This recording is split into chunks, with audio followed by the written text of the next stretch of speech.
मेरे साथ साथ अपनी किताब में देखोगे अक्सर बच्चे क्या होता है छापना शुरू कर देते हैं। ऐसा मत कीजिए, सवाल को पहले समझिए। सवाल में पढ़ रहा हूँ, आप अपनी किताब में साथ में देखते जाइए। Mrs Goyal is 27 years older than her daughter. Mrs Goyal जो है अपनी बेटी से 27 साल ज्यादा बड़ी है। इसका मतलब बेटी जो है उसको मालूम नहीं है तो क्या मालूम मानेंगे, एक से मानेंगे। Let the age of her daughter, let the age of her daughter. Daughter का नाम क्या है? देखिए इसमें उसका नाम है रेखा। क्या नाम है? रेखा। नहीं कमिंग सर। आइए नहीं एक्स। उनकी उम्र हमने मान ली कितना, एक्स मान ली। तो आप बताइए मिसेस गोयल का उम्र कितना होना चाहिए? Then age of, very good, Mrs Goyal equal to x plus 27। ऐसा आप क्यों कर रहे हैं? क्योंकि वो 27 साल बड़ी है उससे।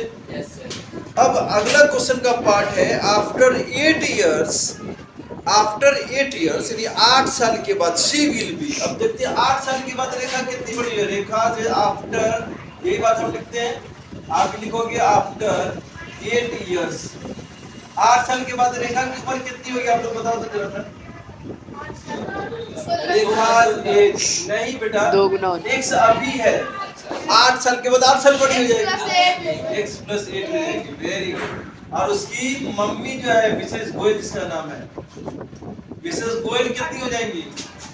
गोयल अभी एक्स प्लस 27 है और 8 साल और बढ़ जाएगी। इसका मतलब एक्स प्लस जोड़ दीजिए 35। ये उनकी उम्र होगी 8 साल के बाद। अब अकॉर्डिंग टू क्वेश्चन क्या बोलते हैं? अकॉर्डिंग टू क्वेश्चन ये है कि कहते हैं कि after 8 years she will be twice as old as Rekha. Rekha की जो उम्र होगी उसकी दोगुनी हो जाएगी। तो रेखा की अभी उम्र कितनी है देखिए तो x प्लस 8 को अगर 2 गुना कर दें तो ये इक्वल हो जाएगा उसके माँ की उम्र के बराबर। हो जाएगा ना भाई, 2 गुनी हो जाएगी। तो किसी को 2 गुना कर देंगे तो इसके इक्वल हो जाना चाहिए। अब इसको क्या करें, यहाँ पे 2 को 1 से मल्टीप्लाई करते हैं, 2x हो गया 16। इसको इससे भी मल्टीप्लाई करेंगे और इससे भी करेंगे, पता है ना आपको, x प्लस 35। इक्वेशन आपका बन गया। अब x को x की तरफ लेके आ जाइए, 2x माइनस x हो जाएगा इधर आएगा तो इक्वल अपनी जगह पर 35 अपने साइड में और 16 साइड चेंज करके राइट साइड में आ रहा है तो ये माइनस हो जाएगा। हो जाएगा ना, x इक्वल टू 35 में 16 घटा देंगे तो कितना बच जाएगा बताइए, बता सकते हैं कोई? 16 19। तो 19 किसकी उम्र है देखिए, रेखा की। Therefore रेखास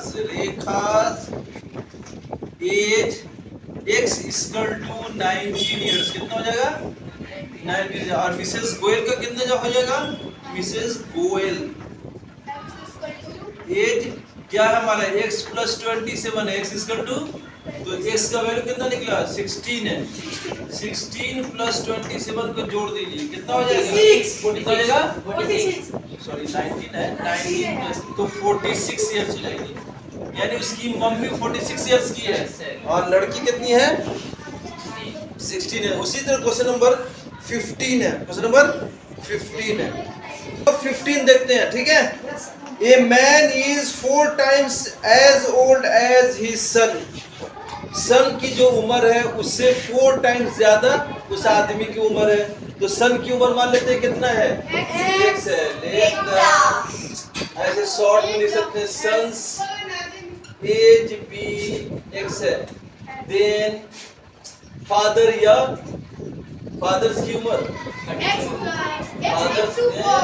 ये बोला ना 4 टाइम्स, तो कितना x इंटू 4 का मतलब हो गया 4x, 4 टाइम्स हो गया ज्यादा। अब अगले सवाल के स्टेप में आफ्टर 16 years, जैसे 14 था वैसे ही आफ्टर, तो हम लोग ये लिखेंगे आफ्टर 16 years। 16 years के बाद बताइए सन्स की उम्र कितनी होगी? x है अभी 16 साल बढ़ जाएगा, 16 साल पूरा हो गया। और फादर्स की कितनी हो जाएगी? फादर्स एज इसका 2 अभी 4x है, ये भी 16 साल बड़े हो जाएंगे। अब अकॉर्डिंग टू क्वेश्चन बोलता है, क्या बोलता है? कि अब जो है 2 गुना, जितनी इसकी उम्र है ये इसके 2 गुना होंगे। तो 2x प्लस सन की उम्र जितनी है उसको 2 गुना कर दें तो फादर के एज के इक्वल हो जाता है। ठीक है, तो क्या इसको मल्टीप्लाई करते हैं, 2x हो गया, 62 × 32, 4x प्लस 16। अब क्या करो, x को x की तरफ लेके आते हैं, 2x अपनी जगह पर, इसको यहाँ पर पुट करते हैं तो ये अपना shift -4x, very good, equal अपनी जगह पर। उसके बाद 16 अपनी ही तरफ और 32 इधर आएगा तो -30। ओके, अब इसको कर देंगे तो -2x हो गया इसका 2, ये -16 हो गया, माइनस माइनस दोनों साइड का कैंसिल कर लीजिए, इक्वल के निशान के इक्वल। x इक्वल क्या होगा, 16/8। 8 किसकी उम्र है, सन की। Very good, therefore sons x equal to 8 years and fathers की एज कितनी हो जाएगी भाई, कितना है, 4x है ना, 4x उम्र है तो 4x की वैल्यू कितनी है, 8, ये 32 इयर्स। वेरी गुड, आप लोग तो पहले ही मल्टीप्लाई करके बता चुके हैं, बैठे हुए हैं, बहुत तेज हो चुके हैं आप लोग। तो मुझे उम्मीद है कि आप लोग बहुत आसानी से अगला जो है क्वेश्चन इसको बना सकते हैं। Let you try yourself. 21 है, आप लोग शांति से बैठिए,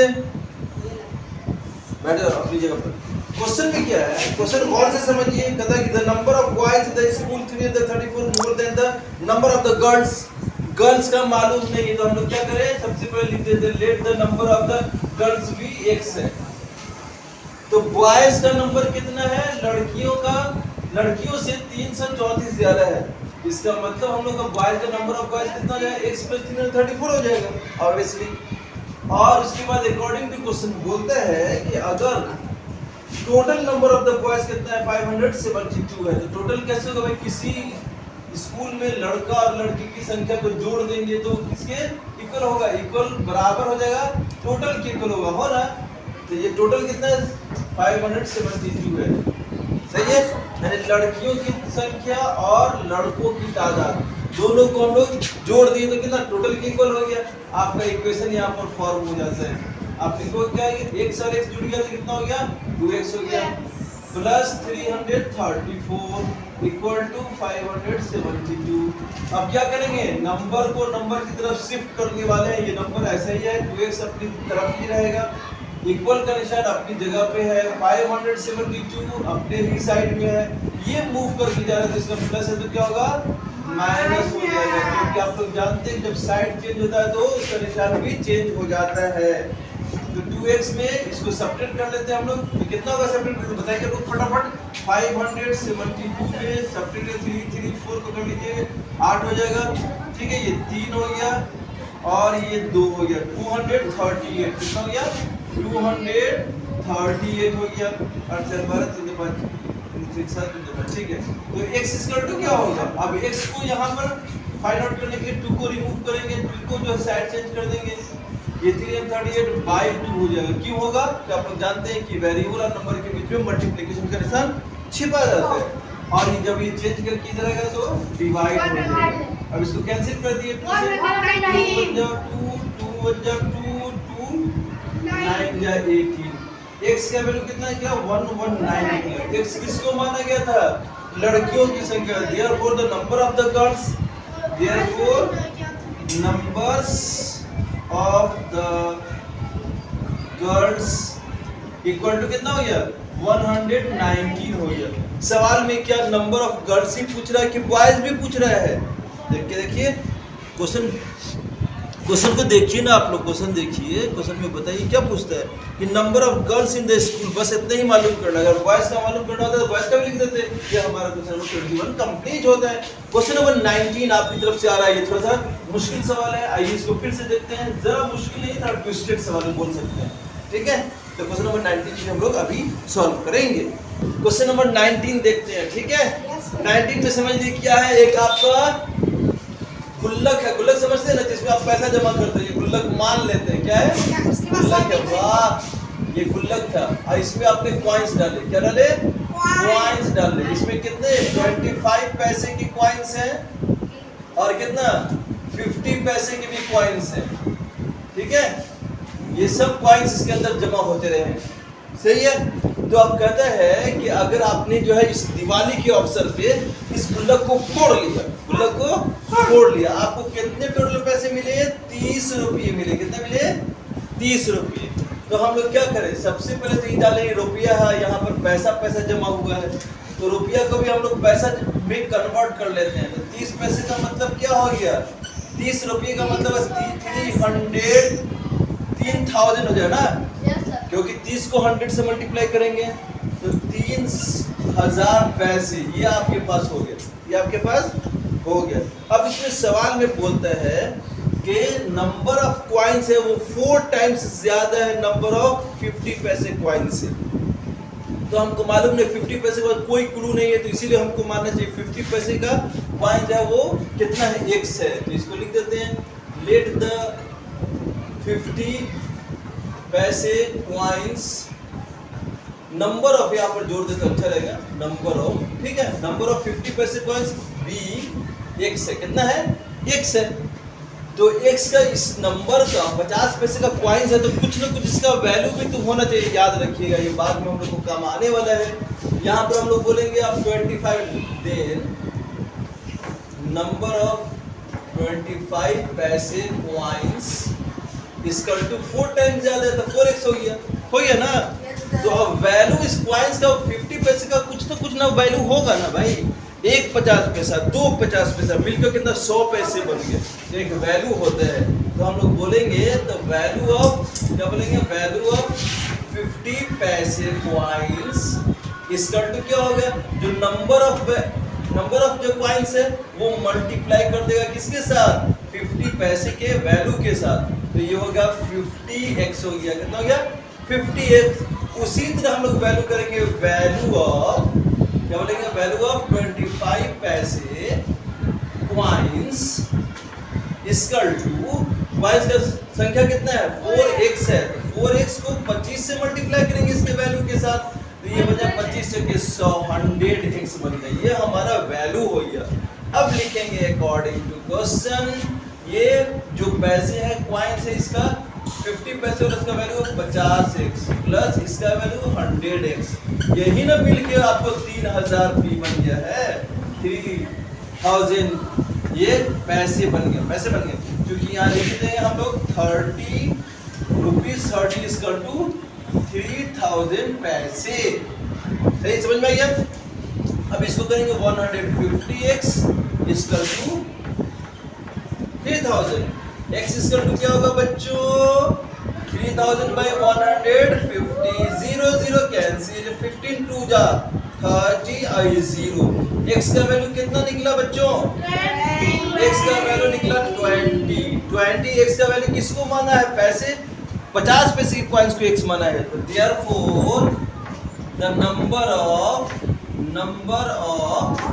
50 पैसे कॉइन्स इक्वल टू 20 और द नंबर ऑफ 25 पैसे का कॉइन जो है वो क्या हो जाएगा? ये पैसे कॉइन्स इक्वल टू हो गया 4x है, इसका मतलब 4 into 20 80, यानी 50 पैसे का कॉइन्स 20 है और 25 पैसे का कॉइन्स कितना है? 80 है। ये आपका सॉल्व हुआ क्वेश्चन नंबर 19 थोड़ा ट्विस्टेड है, इसको ध्यान से देखिएगा और फिर जो है वीडियो को लाइक कीजिए, पसंद कीजिएगा तो जरूर सब्सक्राइब कीजिए। Thank you, have a nice time. यहाँ एक फोटो ले लीजिए हमारा पूरे बैच के साथ।